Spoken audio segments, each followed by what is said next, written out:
എന്തെങ്കിലും പണിക്ക് പോടാ, പരീക്ഷ പരീക്ഷ എന്നും പറഞ്ഞ് നടക്കാണ്ട്. ജോലിയും കൂലിയും ഇല്ലാതെ നിന്റെ കൂടെ ഇറങ്ങി വന്ന് കഷ്ടപ്പെടാൻ എനിക്ക് വയ്യ.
ഹലോ.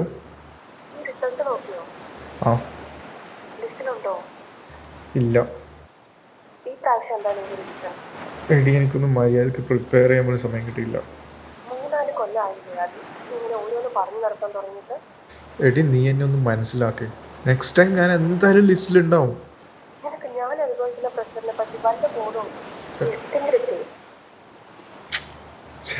വിളക്കുണ്ട്. ആകെ 19 പോസ്റ്റാണുള്ളത്. എക്സാമിനാണെങ്കിൽ ലക്ഷക്കണക്കിന് ആൾക്കാരും. അതിനിടെ എനിക്ക് എവിടെ കിട്ടാനും. ഗേൾഫ്രണ്ടോ? അവൾ അച്ഛനാണെങ്കിൽ അവളെ ഒരു ഗവൺമെൻറ് ഉദ്യോഗസ്ഥനെ കൊണ്ട് മാത്രം കിട്ടിയൊന്ന് ഭയങ്കര മഷി. എനിക്കാണെങ്കിൽ ആ സിലബസ് കാണുമ്പോൾ തന്നെ തലവിരിക്കും. പിന്നെ എവിടെ ലിസ്റ്റിൽ വരാനാ? ഇക്കാലത്ത് നല്ലൊരു ജോലി കിട്ടാൻ ഭയങ്കര ബുദ്ധിമുട്ടാണ്. എല്ലാവരും ഹൈലി ക്വാളിഫൈഡ് ആയതുകൊണ്ട് കോമ്പറ്റീഷൻ കൂടും. പിന്നെ നല്ലൊരു ജോലിയില്ലെങ്കിൽ എല്ലായിടത്തും നമുക്ക് പരിഹാസം മാത്രമേ കിട്ടുള്ളൂ. അതിപ്പോൾ നാട്ടുകാരാണേലും കുടുംബക്കാരാണേലും സുഹൃത്തുക്കളാണേലും എല്ലാവരും നമ്മൾ വല്ലാണ്ടങ്ങ് ഒറ്റപ്പെടുത്തിക്കളയും. കുടുംബത്തിൽ ഏതെങ്കിലും ഒരു കല്യാണത്തിന് പോയാലോ എല്ലാവരും അർത്ഥം വെച്ച് മാത്രമേ സംസാരിക്കൂ. ആരാണ് ഏറ്റവും നന്നായിട്ട് കളിയാക്കുന്നത് എന്നൊരു മത്സരം തന്നെ അവിടെ നടക്കും. ഏയ്, ഞാനെൻ്റെ അനുഭവം പറഞ്ഞെന്നുള്ളൂ.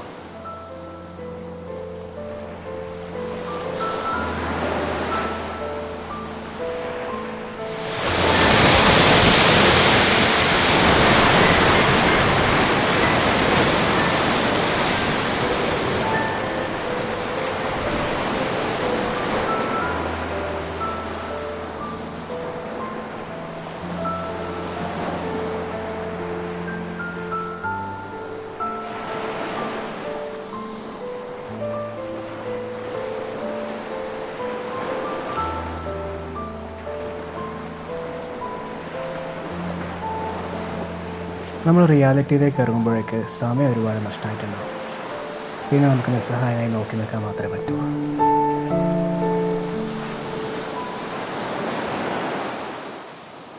നീ നന്നായൊന്ന് ശ്രമിച്ചാൽ ഏതെങ്കിലും ഒരു ലിസ്റ്റ് കയറിപ്പെടാവുന്നതേ ഉള്ളൂ. ഓക്കെ, ശരി.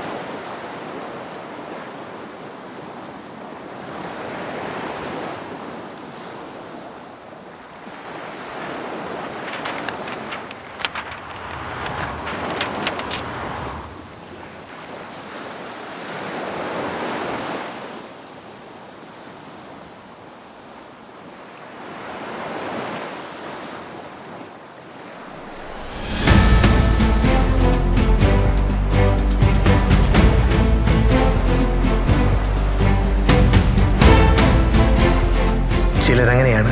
എന്തൊക്കെ തിരിച്ചടികൾ നേരിട്ടാലും തൻ്റെ ലക്ഷ്യത്തിന് നെഞ്ചോട് ചേർത്ത് ഒരു നാൾ വിജയം വന്നു ചേരുമെന്ന പ്രതീക്ഷയിൽ പോരാടുന്നവർ.